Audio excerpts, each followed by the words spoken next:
Hey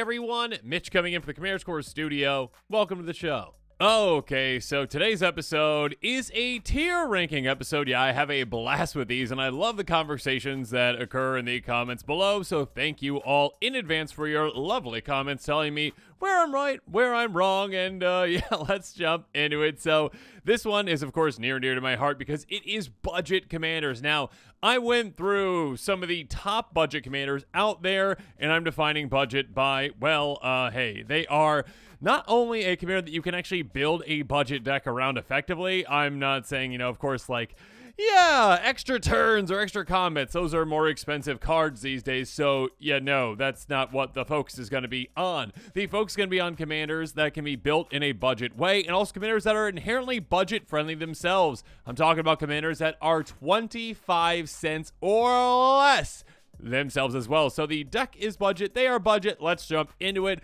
Starting off, and I believe this is just sorted. Thank you, Moxfield, for sorting this in an effective way, but just by mana value. So at the very bottom on the mana value, we've got Bartolome del Presidio, a 2-mana commander in Orzhov 2/1 Vampire Knight that says very simply, sacrifice another creature or artifact, put a counter on Bartolome del Presidio. Now, this is a commander that is incredibly effective for aristocrat-style strategies, and I just want to mention that as well. I tried to give a swath of different kinds of commanders and different kinds of styles of play with these commanders as well.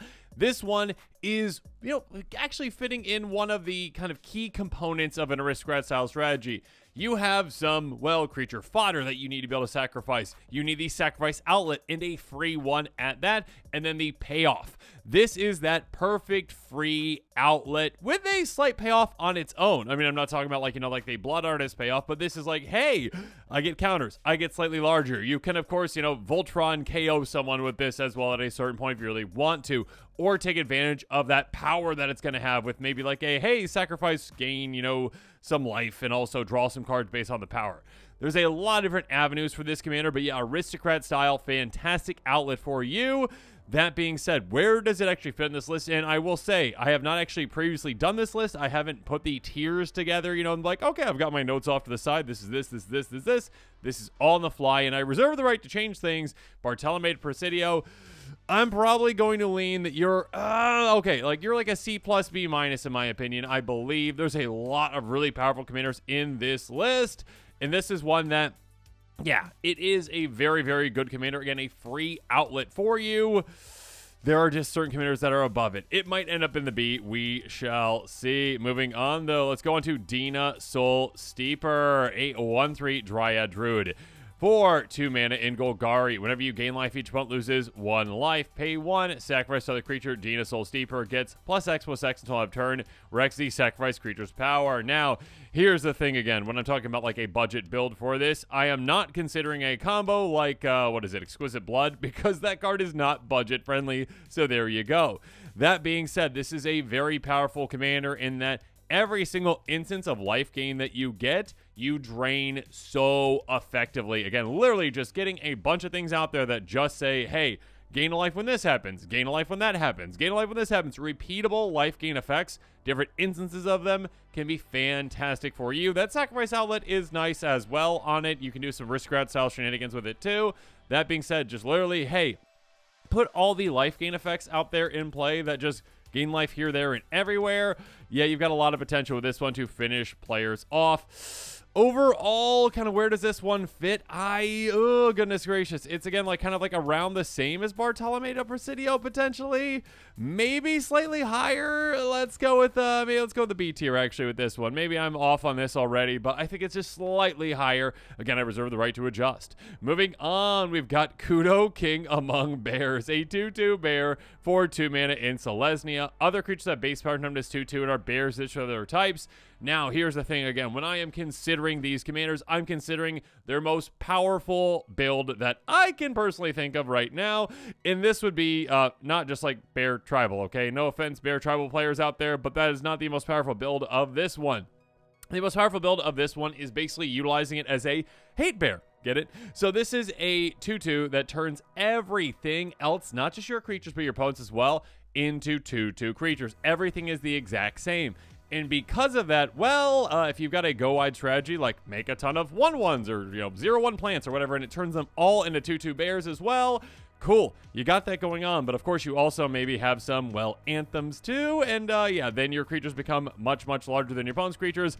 And unless they've got ways to pump their own creatures, they're going to be in big, big trouble. So yeah, overall, this one is a very potent commander. Again, very low to the ground. I'm probably going to throw up in the A tier right now because I just do think that that one does stand out as one that is quite powerful, quite potent. But again, might change. And yes, I guess I'm saying this is all still from like a casual perspective, like higher end casual play when it comes to power level, but not CDH. I'm not saying like, hey, yeah, Kudo King of Bears, like all hate bear edition.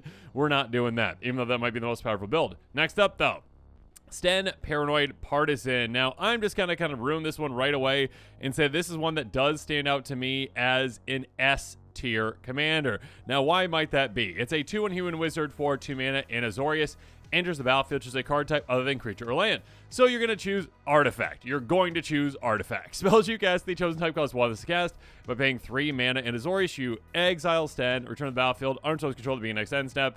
So this is a commander that, sure, you can build in a couple of different ways. You could build, like, yeah, a swath of different kinds of card types, and then you blink, Sten, and then it comes back, and then you choose a different one when you want to change.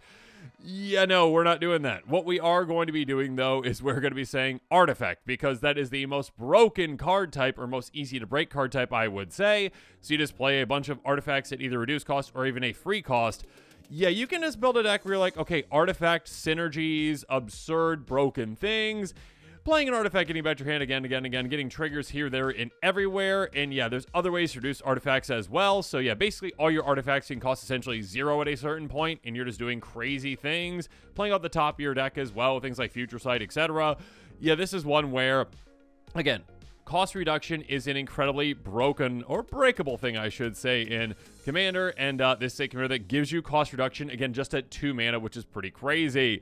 Moving on, Trisara, Moon Dancer, a 2/2 Elf Cleric for 2 mana in Selesnya. Whenever you gain life, you get a counter on it, and you scry 1. Now, this, again, like Dina, is a commander that, yeah, it's going to be built in life gain. And again, more instances of life gain, the better for you.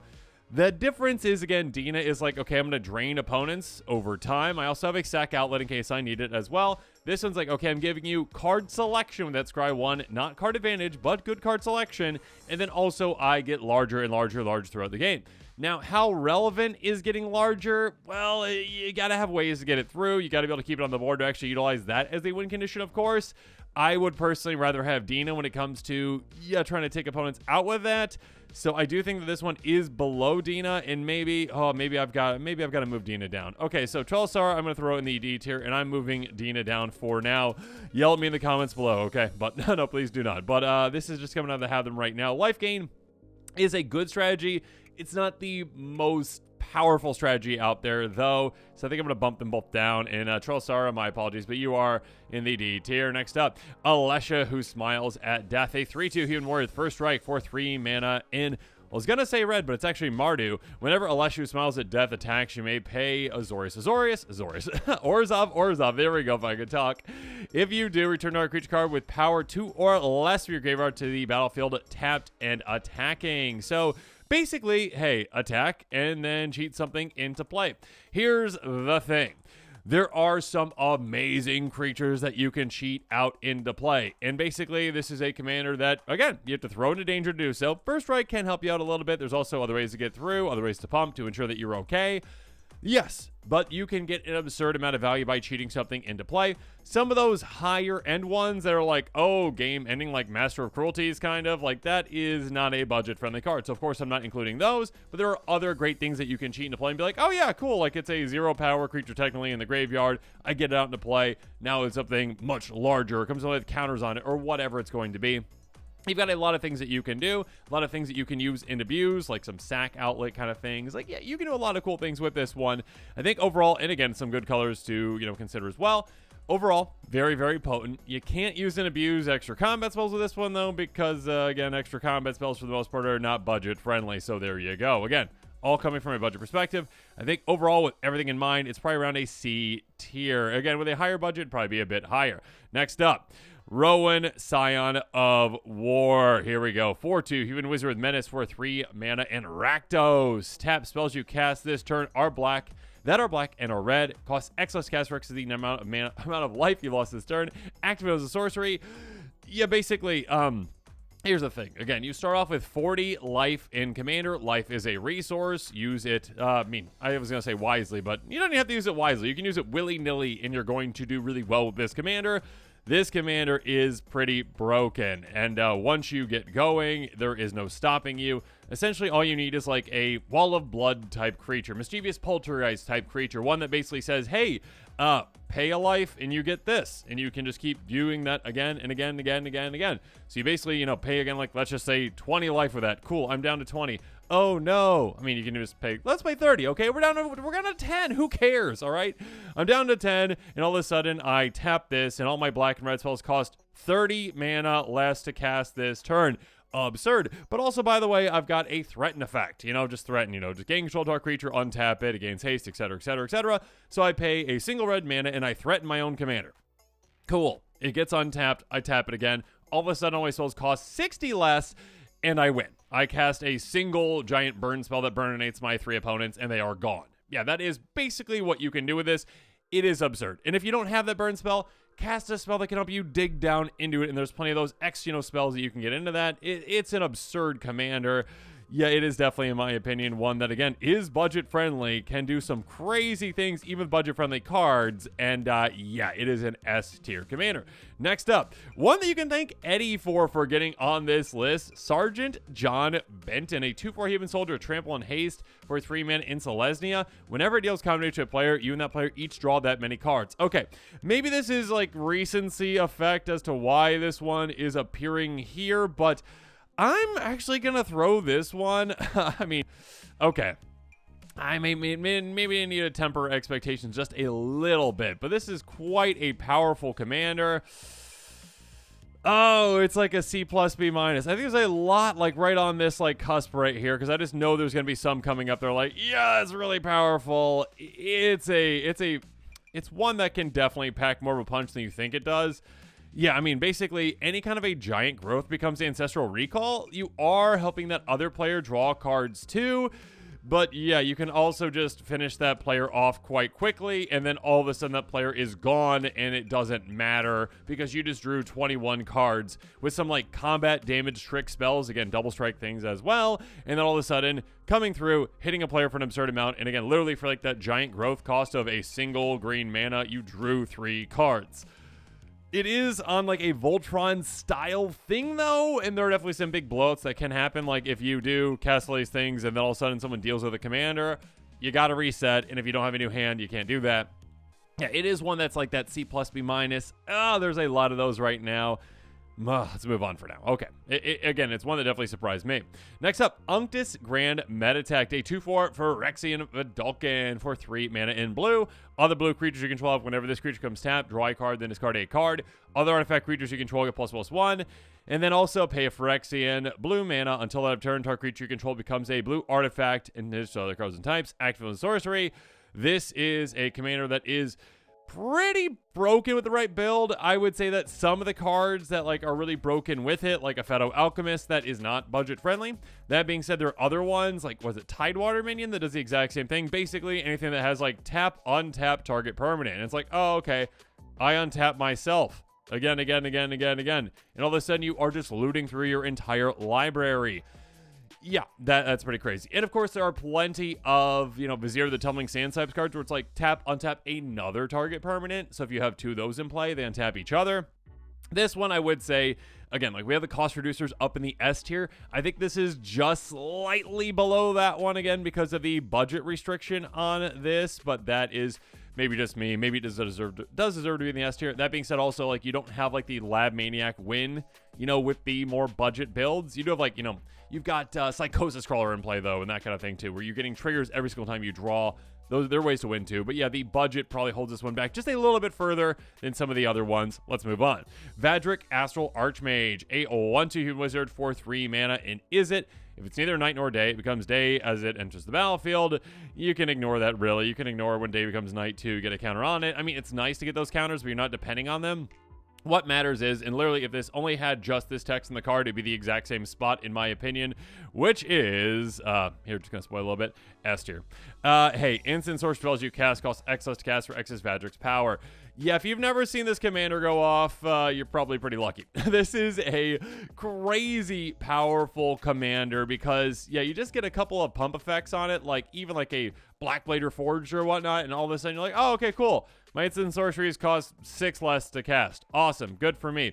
Oh, let's cast this thing that doubles its power. Let's cast this thing that gives its plus X plus 0 based on its power. You're basically doubling power again and again and again, and then all of a sudden you're like, oh, okay, yeah, my instant sorceries cost 40 less to cast. Yeah, I'll just draw my, not my library, but most of my library. I'll get some untap effects in there too to untap mana dorks or mana rocks, whatever it is, and then I'll burninate you all down to the ground, or force you to draw your entire decks. So yeah, this is a commander that, again, can just go off when it comes to, again, low-to-the-ground commanders that are budget-friendly, that can use and abuse budget spells as well, and ones that can give you that cost reduction. They are pretty crazy, so there you go. Next up, a Ricksmithy's Slumbering Isle. A 12/12 Kraken for 4 mana in Simic. Enters tap with 5 slumber counters on it. Has a slumber counter on its silly land. Whenever you cast a spell, you move a slumber counter from it. It taps for 2 mana. So this is a commander where it is a good middle-of-the-road type commander, I would say, where, again, this is a commander where it can be a 2-shot KO for you. Of course, it can be like a, hey, you know what, you can go see Monster Tribal if you really want to do that, but I'd say the build that really just works with this one is just literally treating this as a mana source for you, like Eddie does with his deck, essentially. It's kind of like an explosive vegetation that's in your command zone, because you pay 4 and you get 2 extra mana next turn. It's pretty crazy that you have a commander that literally can just guarantee that. And again, protected mana ramp, because this is a land, and in Commander, again, players don't typically destroy lands. So you don't have to turn it into a Kraken. I mean, you just later on, you're going to make it into a Kraken later once you get into a creature, but you bring down those slumber counters on it, you keep that last one on there, and then later on when you need to switch it, you can switch it into a creature just by casting a single spell. It is, oh my gosh, again, this is kind of just what happens sometimes. I've got so many of these commanders in the C tier right now. I don't know why, but like there's just like this gap of like, it's not quite there, it's not quite there. I do think it's probably C tier though, but like, yeah, just doing like big spells in Simic can be a very powerful thing, and getting that extra mana, yeah, and just guaranteed mana for the command zone can be quite powerful. Next up, Hanana, Dawn Crowned. Oh my goodness. 4/4 Kieran Spirit with Flying and Trample for 4 mana in Jeskai. Spells you cast cost 1 less to cast for each target. Spells your opponent's cast cost 1 more to cast for each target. This thing is absurdly broken. First of all, literally all your things have like ward 1 at the very least. And if your opponents have like multi-target spells, like, oh, I'm sorry, your Aether Gale costs 11. Ouch. My Aether Gale costs, what, 2 or whatever it is. Is it 1? I can't remember. I think it's 2. I think it's 2 blue pips. Regardless, being able to just target things for nearly free and really use and abuse like things that are usually single target, or like, you know, have to pay a good amount of mana to actually target some things. And you're like, oh no, I just pay like 1 or 2 mana and I target the entire board or whatever I want to target. You can do some crazy broken things with this.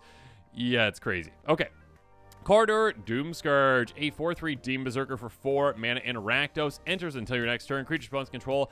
Attack each combat a Fable. Attack a player other than you a Fable. Whenever an attacking creature dies, each opponent loses 1 life and you gain 1 life. This is a very spicy commander. I love this commander.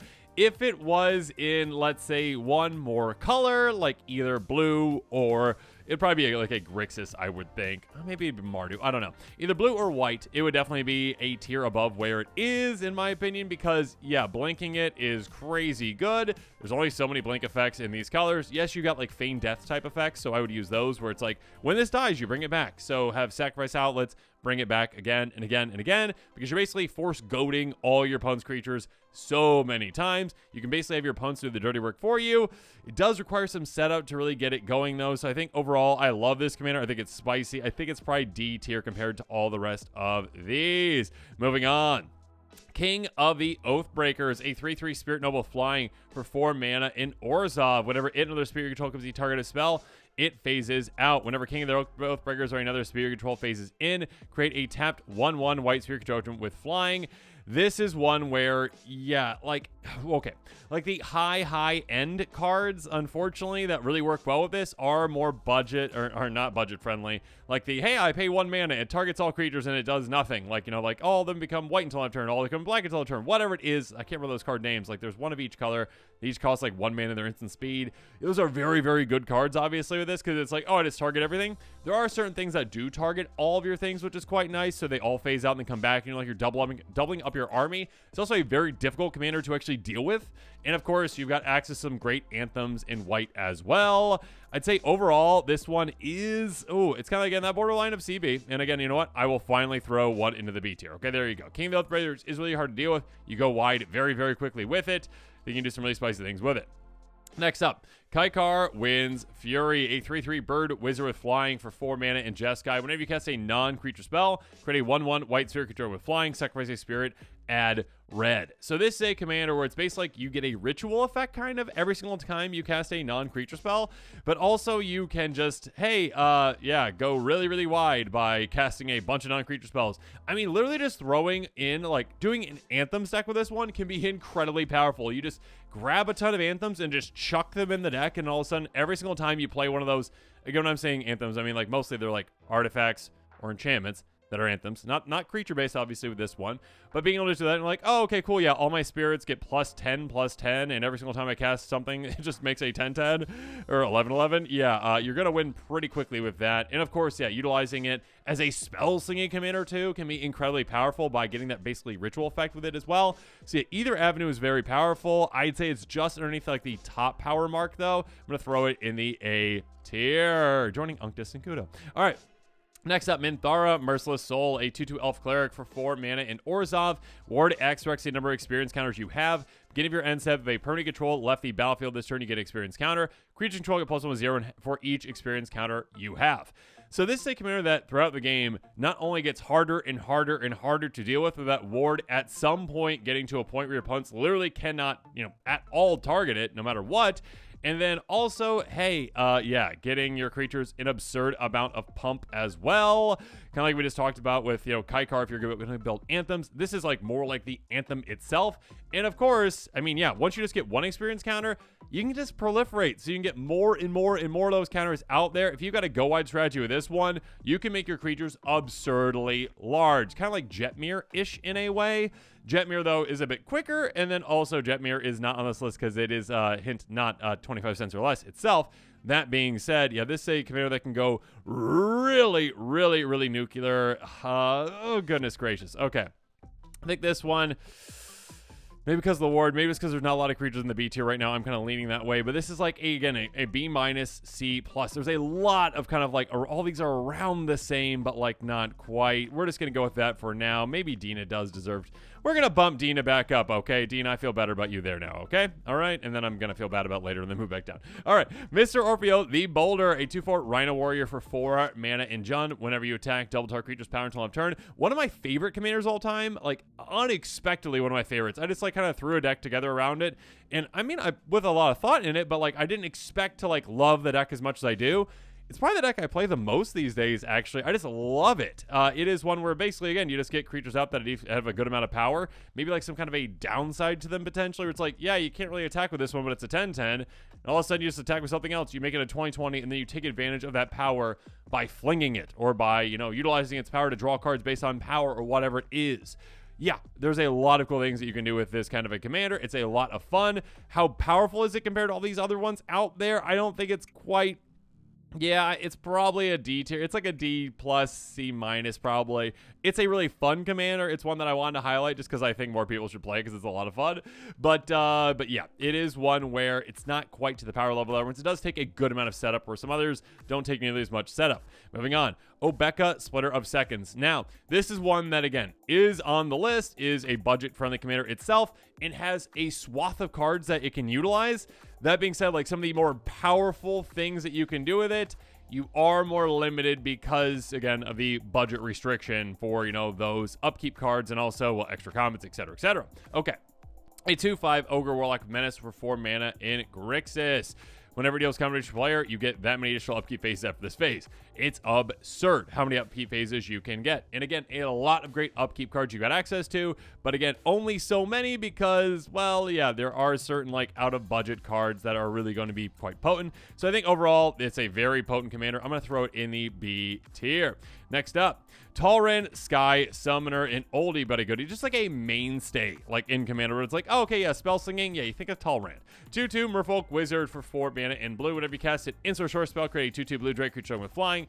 Very, very effective commander. Very simple, very straightforward. Just literally, hey, cast spells, make creatures, hit your opponents with evasive creatures, maybe use some anthems to pump them, maybe use all counter spells and upset your entire play group. I mean, again, from a casual perspective, I'm not going to build an entire counterspell Toon deck, but that's just me.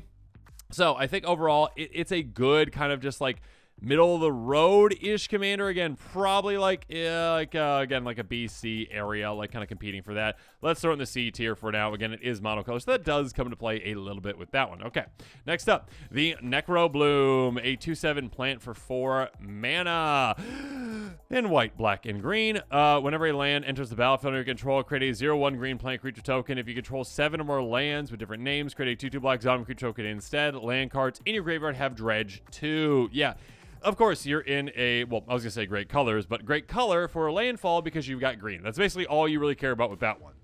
So being able to make an army very, very quickly with this one could definitely happen. And of course, again, let's say 7 or more lands with different names. That does take some setup to get there, but not really all that much setup because also there's like snow-covered lands, and those are technically different, but they're all still basic, so you can just basically go tutor for those as well. And if you have 3, of your basic lands plus the 3 snow-covered versions of those, you're almost all the way there. So yeah, you could very easily get to the point where you can start making those zombies instead, and you can get a lot more value out of those in certain situations. And also you can get land cards back out of your graveyard. I will say that like the, Get Rog combo, yeah, that's not part of this equation because this, again, is a budget-focused build. You're not going to be utilizing Get Rog, which is like $6-7 or maybe it's a little more than that right now. I don't know. But yeah, it is not a combo-driven decision for this one. It is a value-driven decision for this one. I'm going to go with a B-tier commander. I mean, very solid for landfall, very solid for aristocrats, depending on what direction you want to go. Next up, Zada. I love you, Zada. 3/3 Goblin Ally that got demoted to an uncommon commander. It used to be rare. And it was for 4 mana in red. Whenever you cast it, instant or short spell that targets only Zada Hedron Grinder. Copy that spell for each other creature you control that spell could target. Each copy targets a different one of those creatures. This is a go big or go home type of commander where you literally just like, okay, I'm going for it right now. I'm just destroying this hand that I have right now by just being like, okay, all my value happens here, and if I win, I win, and if I don't, I don't. That's kind of how it happens. And sometimes you're like, oh, I took out 2 players. I didn't take out the 3rd player.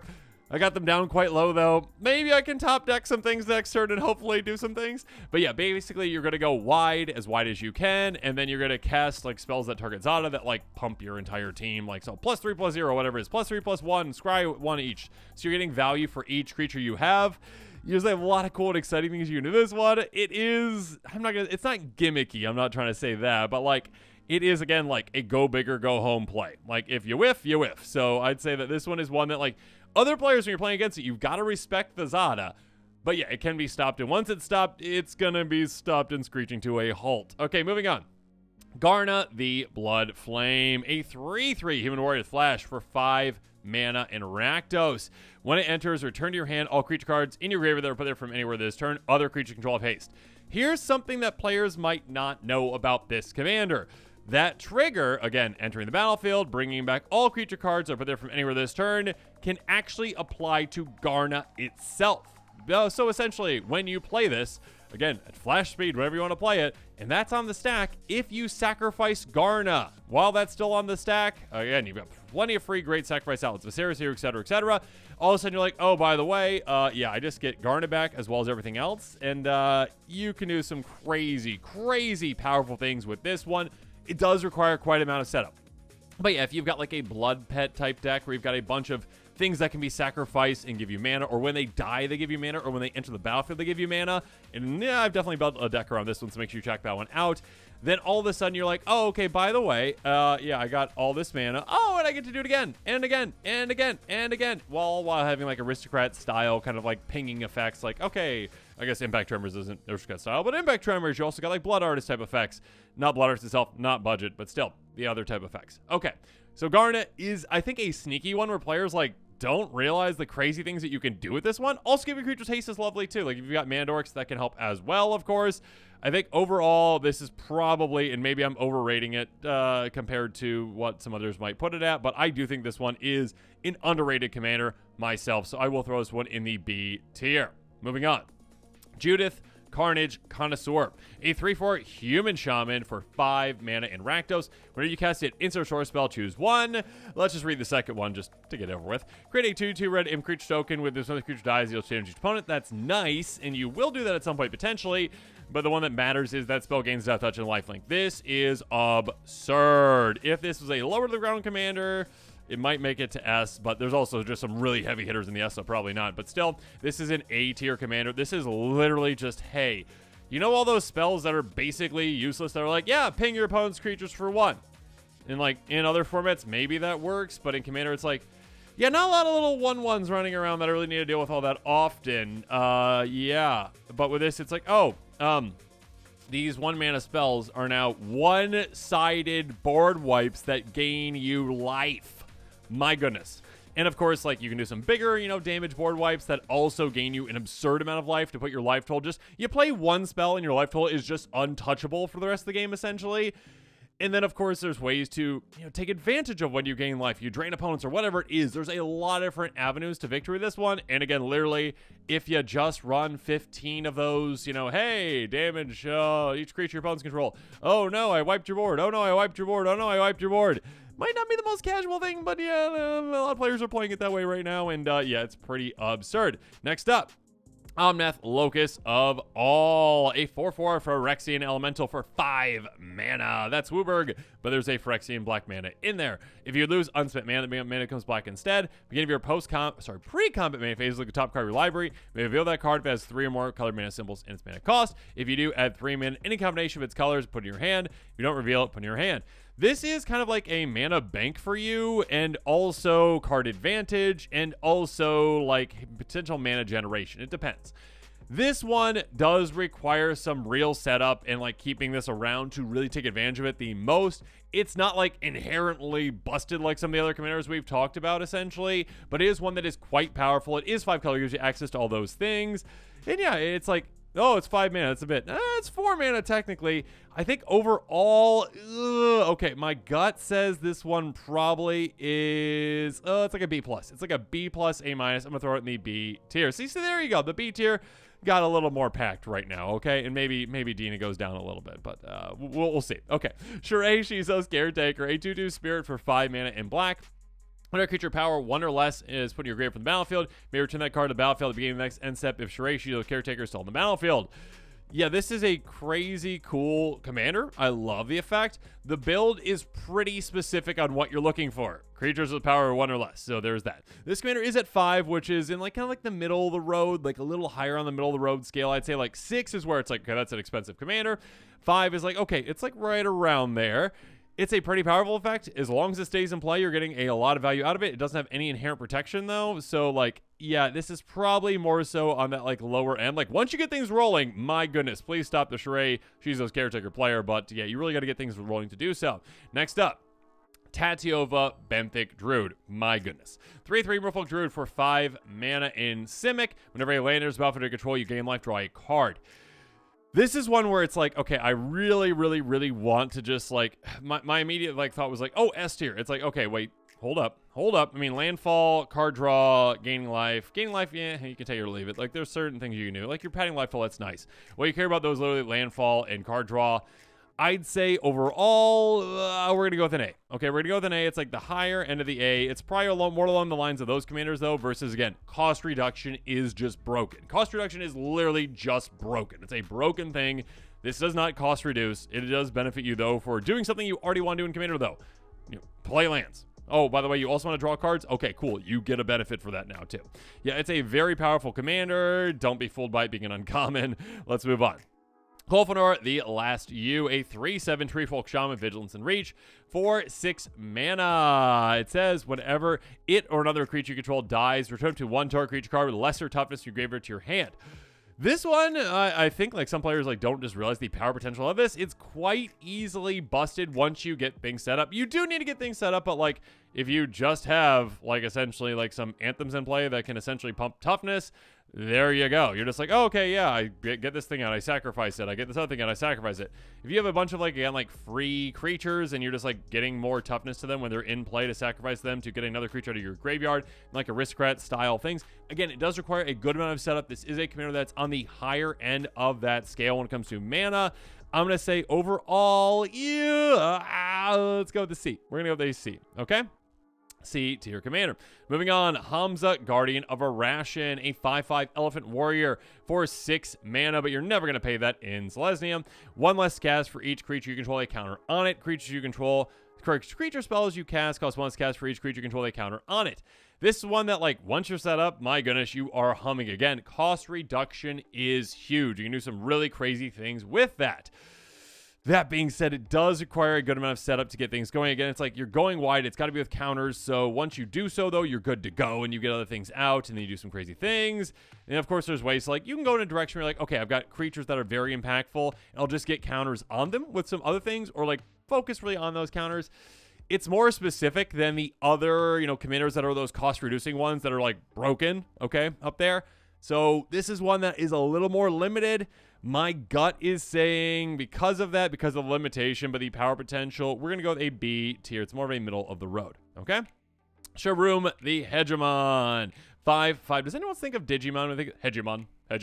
No, anyone? Okay. 5/5 Sphinx with flying for 6 mana in Esper. Whenever it enters the battlefield, you may turn target artifact card from your grave to the battlefield.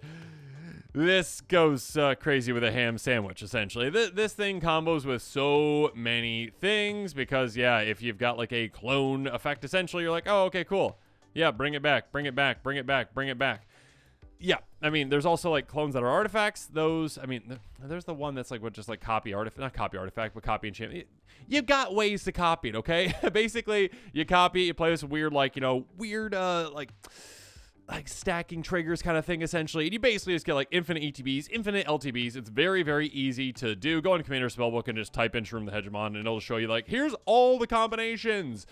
Yeah, you're going to be able to win with that because Legend Rule applies, obviously, and you sacrifice them. Blood Artist type effects, again, draining. It is a 6-mana commander. It does require some setup again, so I think at the end of the day, oh my goodness, but like you just kind of need like one cast to like really win with it, though. Oh my goodness. Okay. I think because of all of that, we're probably it's like a C, B. Let's go with a B. Okay, we're gonna go with a B. Okay. All right, moving on. Oh, there we go. Moving on. Miracle, Lord of Bones. The last one, a 7-mana commander. 7/5 God. As long as your life total is less than or equal to half your starting life total, it is indestructible. So that is quite nice. Being like, oh yeah, it's later in the game.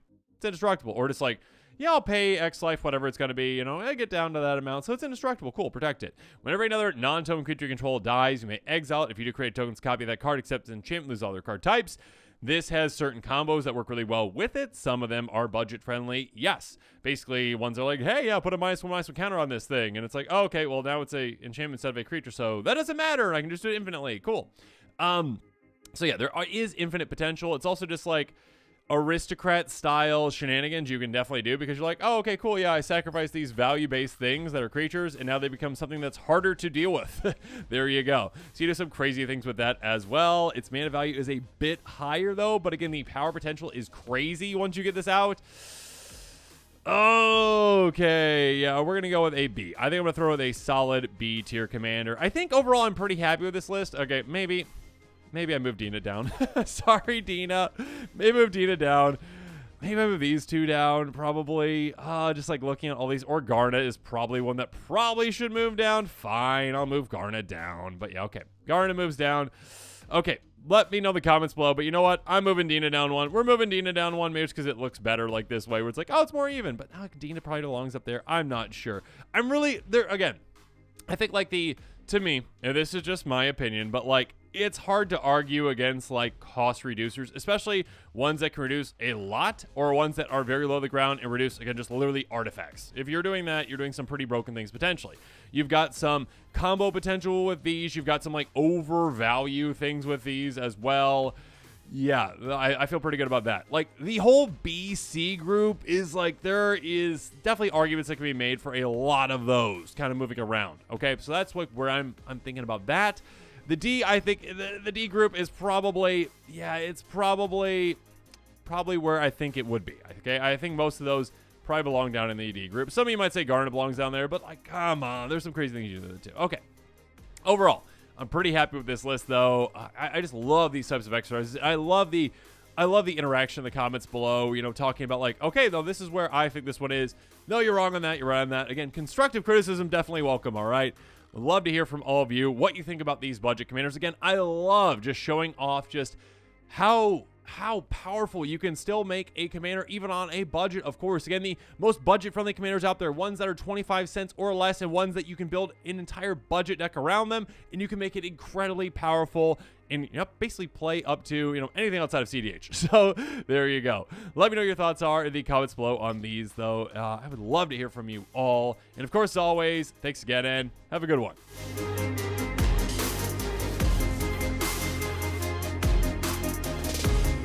This show and episodes like this one are possible thanks to viewers like you. If you're looking for an easy way to help support this show, make sure that you like, share, and subscribe. Also, hit that bell notification icon so you don't miss any new episodes. You can also go check out our playmats and other merchandise at thecommandersquarters.com. We also have a ton of brand new t-shirt designs in stock, so make sure you check out those as well. Another easy way to support this show is with our TCG Player affiliate links. So whether you're buying a deck or individual cards, you can use this general link right here or one in the description. And the final way that you can support this show is by supporting us directly by becoming a patron. There are many benefits to being a patron, and I truly couldn't do this without all of their support.